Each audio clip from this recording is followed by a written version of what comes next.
Baik, kalau dari eh, jadwal pelaksanaan dari SNBP ini secara keseluruhan dari awal sampai akhir tuh di awal ada pengumuman kuota sekolah ini sudah kita lewati tanggal 28 Desember, kemudian pengisian PDSS yang dilakukan oleh sekolah ini sudah kita lewati juga dan hari ini perpanjangan terakhir nih jam 3 sebentar lagi ditutup. Kemudian untuk pendaftaran SNBP ini yang akan kita sorot itu adalah tanggal 14 sampai dengan 28 Februari.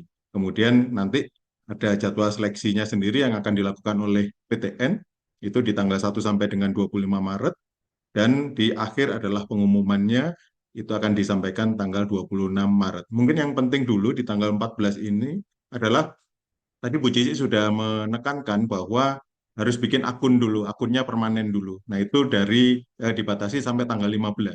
Tapi untuk pendaftaran SNBP-nya sendiri tidak harus selesai tanggal 15, itu jangan salah ya. Karena nanti eh, Jangan salah diserbu paham gitu ya. terus diserbu semua tanggal 14 15 harus beres, bukan. Yang Oke, sampai oke. tanggal 15 itu adalah pembuatan akun ya sampai permanen ya.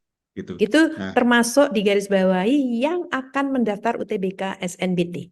betul, oke. Ya, oke. Nah, Silakan. kemudian nanti kalau sudah punya apa namanya akun siswa untuk SNPMB, maka tahapannya tuh sebetulnya sangat simpel. Ini yang tadi saya sebut kalau sudah punya semua mungkin ini 10 menit bisa selesai sebenarnya gitu. Keren. Nah, ini di awal harus login dulu dengan menggunakan akun tadi. Kemudian nanti ada validasi profil. Kalau data profilnya sudah beres, tinggal klik saja selesai nanti. Kemudian pemilihan prodi, kalau tadi sekarang sudah dipikirkan mau masuk ke prodi mana, maka ya tinggal pilih aja satu pilihan pertama mana, pilihan kedua mana. Tidak lama ini. Kemudian berikutnya adalah pengisian portofolio. Ini sudah disampaikan oleh Pak Syarif. Syaratannya apa? Kalau sudah dibuat portofolionya, maka tinggal unggah saja. Ini tidak lama harusnya karena tadi template sudah disediakan, ukuran filenya juga sudah apa namanya jumlah filenya nggak banyak gitu. Ini tapi kontennya yang harus dipersiapkan kan ya, ini kontennya. Kemudian berikutnya adalah pengisian prestasi. Nah ini nanti juga mohon dipersiapkan prestasi apa saja yang akan diunggah di sini. Dan di akhir adalah finalisasi. Nah itu aja tahapannya. Mungkin ini masuk ke lebih detailnya login. Jadi login mungkin para para siswa sudah pernah ketemu dengan halaman login yang seperti ini. Nanti bisa masuk ke dashboardnya SNPMP, pilihlah untuk pendaftaran SNBP begitu. Nah syaratnya tadi sudah disampaikan untuk bisa masuk ke sini itu syaratnya yang pertama harus punya akun dulu dan sudah permanen. Jadi ini permanen ini penting gitu. Nah kemudian berikutnya ya kemarin-kemarin sudah harus masuk menjadi siswa eligible di PDSS dan nilainya sudah lengkap, sekolahnya sudah melakukan finalisasi. Jadi begitu. Ini nggak boleh ada yang kurang ini. Kalau sampai nggak finalisasi, nggak dianggap ya jadinya. Hmm. Maka sekolah ini penting. Ini. Kemudian berikutnya adalah merupakan siswa lulusan tahun 2024, bukan tahun lalu begitu ya. Jadi yang boleh ikutan SNBP di tahun ini hanya lulusan tahun ini begitu. Ini penting. Juga setelah login itu langsung nanti akan mendapatkan ada halaman PAN seperti ini untuk melakukan validasi data profil. Nah, ini dicek saja apakah sudah benar atau tidak. Karena ini sebenarnya kita ambil datanya dari yang diisikan waktu pendaftaran akun sebenarnya. Hanya ada satu tambahan di sini tentang tanggungan dari orang tua, berapa jumlahnya, tinggal memasukkan sebuah angka saja dan sudah begitu. Nanti setelah ini bisa masuk ke tahap berikutnya. Di tahap berikutnya adalah pemilihan prodi tadi. Pilih prodi tadi cuma pilihan satu, pilihan dua. Tadi Bu Cici sudah menyampaikan batasannya.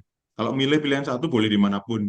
Mau sarjana, mau sarjana terapan, mau D3, boleh, silakan. Kalau pilihannya cuma satu. Nah, pilihannya dua, boleh juga mau dikombinasi dengan tadi itu sarjana, sarjana terapan, diploma tiga itu boleh juga. Nah, hanya ada batasan kalau memilih dua, maka salah satu dari dua pilihan itu harus berada di provinsi di mana SMA-nya berada. Tuh. Jadi kalau misalnya saya dari Jawa Barat misalnya, maka salah satu di antara dua pilihan itu harus berada di provinsi Jawa Barat. Seperti itu. Nah, tapi eh, jangan khawatir, eh, aplikasi sudah membuat sedemikian rupa sehingga Anda dipaksa untuk mengikuti aturan itu gitu. Jadi tidak mungkin Anda akan keluar dari aturan itu. Selama masih bisa dipilih, pilihan satu di sini, pilihan dua di sini, maka itu akan memenuhi pasti karena aplikasinya sudah di-set sedemikian rupa. Nah, di sini ada kekecualian untuk Provinsi Papua Tengah dan Provinsi Papua Pegunungan karena di sana tidak ada PTN. Jadi dia diberi keleluasaan untuk memilih salah satu prodinya adalah di Papua, ya. Papua. Kemudian kalau sudah, akhirnya Anda akan sudah misalnya seperti ini, ininya pilihannya, kemudian tinggal masukkan saja bahwa ini sudah oke disimpan begitu. Itu tahap yang berikutnya, ini cepat, nggak akan lama untuk melakukan ini, asal pilihannya sudah dari awal sudah ditentukan, sudah pasti gitu ya. Kalau masih mikir-mikir, nah itu lama mikirnya itu. Oke, nah berikutnya pengisian portofolio. Nah ini yang disampaikan oleh Pak Syarif tadi.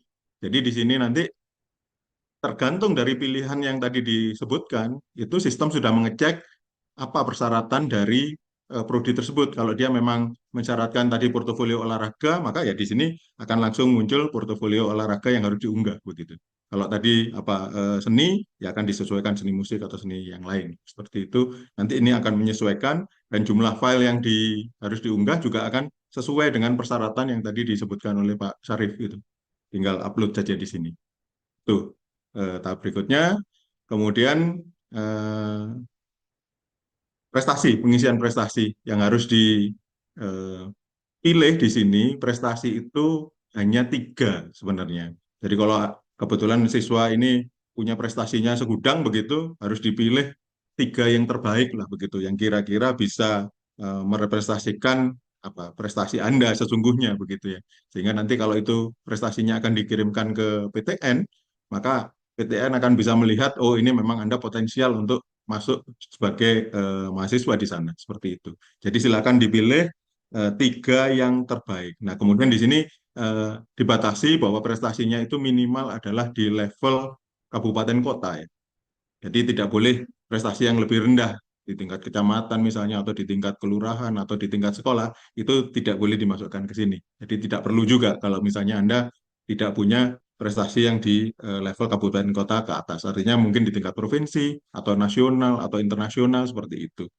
Silakan. Nah, di sini juga ada persyaratannya bahwa yang boleh diunggah itu adalah boleh PDF, boleh PNG atau JPG, dan maksimal ukurannya adalah 100 MB. Jadi ini anu lah, sudah sangat besar yang bisa dimasukkan ke sini untuk mengupload prestasi.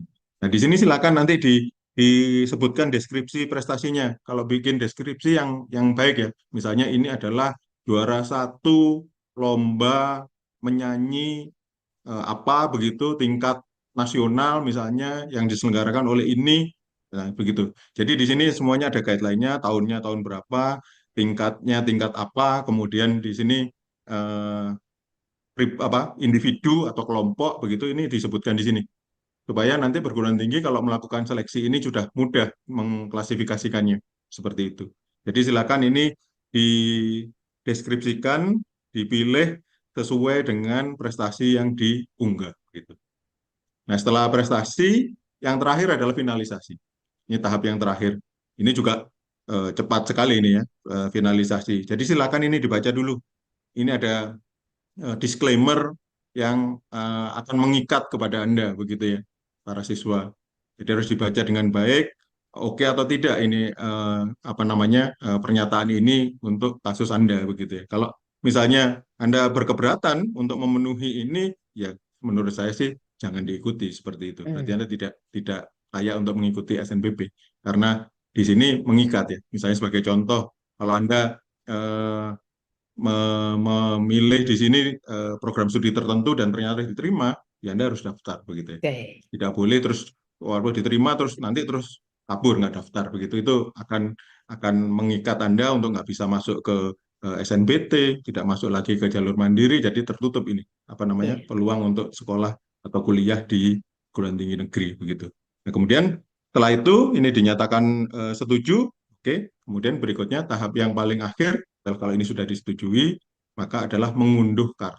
Ini penting untuk disimpan ya kartunya sebagai bukti bahwa siswa tersebut itu adalah terdaftar sebagai peserta SNPM SNBP 2024 begitu. Jadi ini eh, disimpan karena nanti pada waktu pengumuman kartu ini penting karena Anda akan melihat lagi berapa sih nomor registrasi saya begitu ya, karena nanti kalau pengumuman ditanya nomor registrasinya berapa, kemudian tanggal lahirnya berapa, seperti itu.